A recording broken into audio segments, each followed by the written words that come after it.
এবং রেলওয়ের এই সুরক্ষা নিয়েই মূলত কথা বলে উচ্চ পর্যায়ের বৈঠক করেন রেলমন্ত্রী অশ্বিনী বৈষ্ণব। রেলওয়ে সুরক্ষা নিয়ে কথা, সুরক্ষা বাহিনী সক্রিয়ভাবে তদন্ত করবে বিভিন্ন ক্ষেত্রে। শাশ্বতী রায় রয়েছে। শাশ্বতী, এই যে উচ্চ পর্যায়ের বৈঠক করলেন রেলমন্ত্রী, কি কি আলোচনা হয়েছে, কোন কোন বিষয়গুলোর উপরে জোর দেওয়া হচ্ছে আগামী দিনে?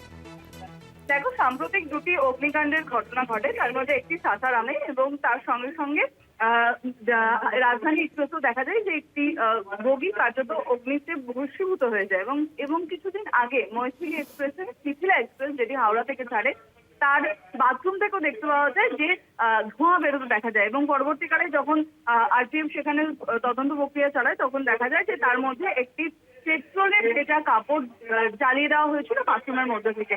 এবং কার্যত এই পরিস্থিতিতে বলা হচ্ছে যে এই সমস্ত বিষয়টির সঙ্গে সমাজ বিরোধী যোগ রয়েছে এবং সেই যোগের কারণেই এই ঘটনাগুলি ঘটছে এবং তদন্ত প্রক্রিয়ায় সেই তথ্যই কিন্তু উঠে এসেছে। সেক্ষেত্রে যাত্রীদের সুরক্ষা আরো সুনিশ্চিত করতে অনেক বেশি মাত্রায় জোর দেওয়া হচ্ছে ভারতীয় রেলের তরফ থেকে। আরপিএফ এবং জিআরপিএফ কে কড়া নজরদারি রাখতে বলা হয়েছে। তার সঙ্গে সঙ্গে সিসিটিভি উপর জোর দেওয়া হবে, এআই ব্যবস্থাকে ব্যবহার করা হবে, ড্রোন চালানো হবে স্টেশন প্রেমিসেসের বিভিন্ন জায়গায়, সম্পূর্ণভাবে যাতে সুরক্ষা কবচ গঠিত হয় রেল যাত্রীদের জন্য। সেই নিয়ে কিন্তু আজকে একটি উচ্চ পর্যায়ে বৈঠক করেন রেলমন্ত্রী অশ্বিনী বৈষ্ণব এবং তিনি যাত্রীদের উদ্দেশ্য বলেন যে যাত্রীরাও যেন সতর্ক থাকেন তাদের যাত্রার সময়। এবং এই যাত্রার সময় বলা যায় যে কোনো রকম অসংলগ্ন কোনো গতিবিধি দেখলে পরে তারা যাতে সক্রিয় হন এবং যে হেল্পলাইন নম্বর রয়েছে তাতে তারা যাতে যোগাযোগ করেন।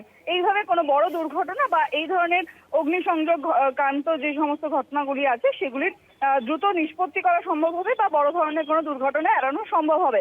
অর্থাৎ বোঝাই যাচ্ছে যে যাত্রী সুরক্ষার দিকে ভারতীয় রেল আরো বেশি কড়া পদক্ষেপ নিতে চলেছে এবং পরপর এই ধরনের একেবারে বলা যায় যে পর্যায়ক্রমে তিনটি ঘটনাতে কিন্তু নড়ে চড়ে ভেসে বসেছে আরপিএফ এবং তাদের তরফ থেকে সম্পূর্ণ তদন্ত প্রক্রিয়া চালানো হচ্ছে। এখনো পর্যন্ত সেই অর্থে কেউ গ্রেপ্তার না হলেও কিভাবে এই অগ্নিকাণ্ড লাগলো তাতে নিয়ে কিন্তু সমাজ বিরোধী যোগ রয়েছে বলেই দাবি করছে ভারতীয় রেলের তরফ থেকে। ধন্যবাদ শাশ্বতী। কথা বলছিলাম প্রতিনিধি শাশ্বতী রায়ের সঙ্গে।